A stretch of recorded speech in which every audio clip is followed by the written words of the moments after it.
What's going on, people? Welcome to United View. As you can see, it is deadline day and I am here at Carrington waiting. It's very quiet. There's no incomings, there's no outgoings. And I wanted to do something a little bit different. You guys know all about my flavour, my feel. I like to be out here in the field, in the training ground, or outside the training ground. What have we got today? Obviously, Owen has already spoke to you guys about Cristiano Ronaldo. We're not going to touch on that. It's more about the outgoings and incomings. Is there going to be any more? The first one, Dan James. I said yesterday, if we get £30 million for Dan James, surely we got to activate something for a late move for a defensive midfielder. You guys know my thoughts on Ruben Neves and did I think it can work? Did I not? But would I take Ruben Neves now this late in the window? I actually would. I actually would take him. And I'm thinking 30 million for Daniel James. I've heard he's left here and he's gone to do his medical. Like this has, a lot of reports have said. Obviously, it was a here we go from Romano. He's going to leave. That's not the news. But if that money's coming in, why can we not invest it into a defensive midfielder later on? What I was thinking was, is it going to be kind of used for the Ronaldo money? But then the Ronaldo money, you're seeing that the instalments for about 15 million euros or plus add-ons, etc., is over the next 5 years. So. Are we being a little bit skimpy there? But look, we've had a fantastic window, but we do need that defensive midfielder. I understand that. And will that come or not? I don't think it is. I don't think there's going to be much more happening here today. The Ruben Neves thing is that Manchester United may do something crazy. They may make a late bid, Romano was saying, and some other reports. But I can't really see that happening, if I'm honest. I can't. I think we're done. Honestly. The Jesse Lingard thing, what I will say, is interesting. I saw a report of late move for Lingard out and Declan Rice in. I don't believe that. I think that's a load of nonsense personally.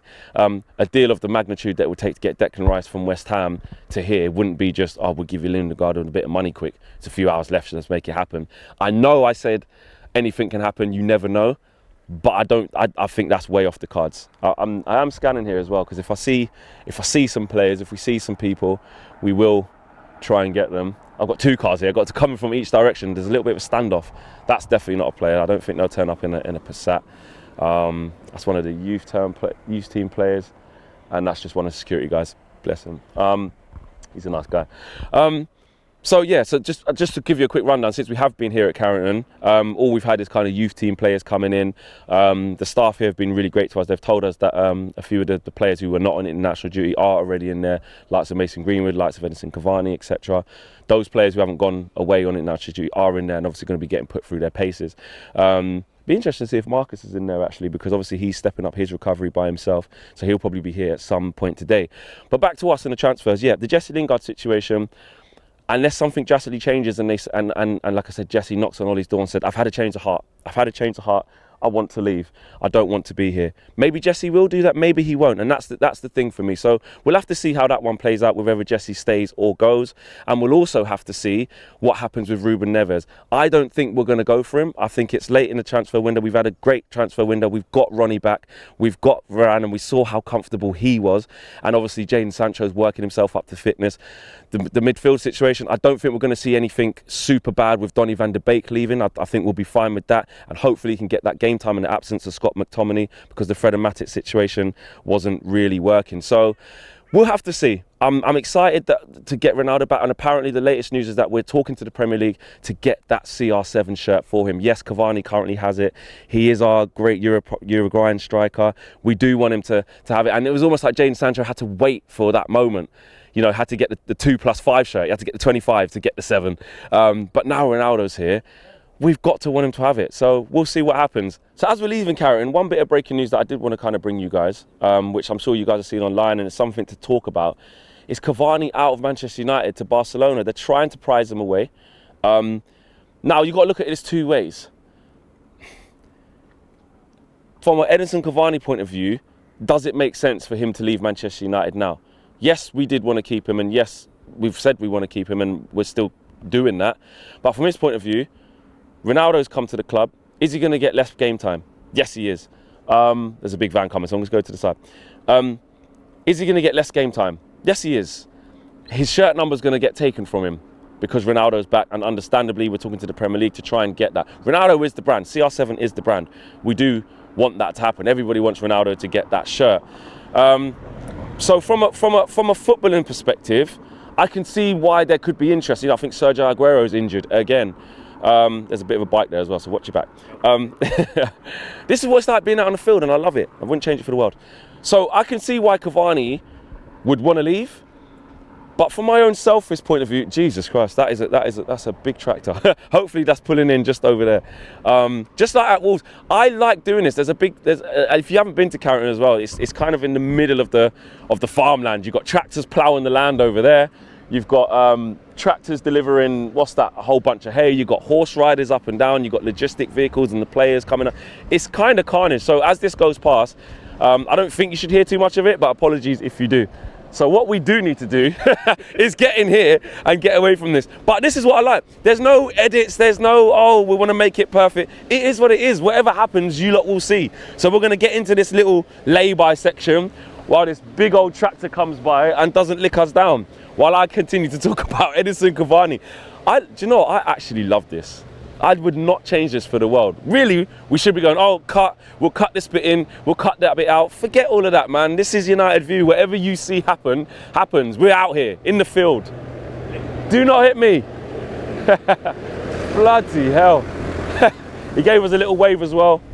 There's dust everywhere and stuff like that. There's more cars coming down. We'll just stay here because there's even more cars coming down. But back to I've almost lost my train of thought like at Wolves. Back to the Cavani situation. So from a selfish point of view though, from a Man United fan's perspective and us, I completely understand why we're trying to keep him. If Ronaldo picks up an injury, we're going to need Cavani straight away. There's going to be games where we're going to want to be, you know, quite audacious with it. We might want to play both of them. It gives us more options. And that's what we're about, options. If you have a front line as potent as that, imagine having Ronaldo and Cavani on the pitch at the same time. So I very much doubt that will be a thing. I mean, it's something to keep an eye on, and I'm bringing it to you guys because it's kind of breaking within the last few hours. So if you haven't seen it, Barcelona are trying to make a late-ditch move for Edinson Cavani. We'll have to see how it plays out. I can't see us letting him go. I think we've made our decision to keep him, unless, which I don't think's happened, unless there's been a drastic U-turn, which you can never rule out in football, and Edinson Cavani's thought about it and thought, I'm going to stay here a whole another year, although the Man United fans begged me to stay, United have begged me to stay. Fair enough, they didn't know Ronaldo's going to be available, but now he's here. I understand he's golden boy. He is Man United. He's going to play every game 90 minutes at number 9. If not there, then maybe just behind and Bruno goes to the left or something. Ronaldo's going to be on that pitch for 98% of the time. You know what I mean? He's not human. So he hasn't come here to sit on the bench and not start games. Cavani knows that. Where's Ronaldo's most likely position to start? We've already spoken about this. It's not going to be on the left where Marcus Rashford come back. It's certainly not going to be on the right. And it's not going to be as a number 10. He's going to be our new number 9, even though he's going to be our number 7, hopefully. So I think we have to be careful with that and look at that situation. Although we're like, that's rubbish, that's not going to happen, which is my first thought, and Man United have been very clear on keeping Edinson Cavani. I do think it's a fair position to be of saying, well, what would it look like from the player's point of view? He knows that he's not going to play. He's in the twilight of his career as well. He wants to play football.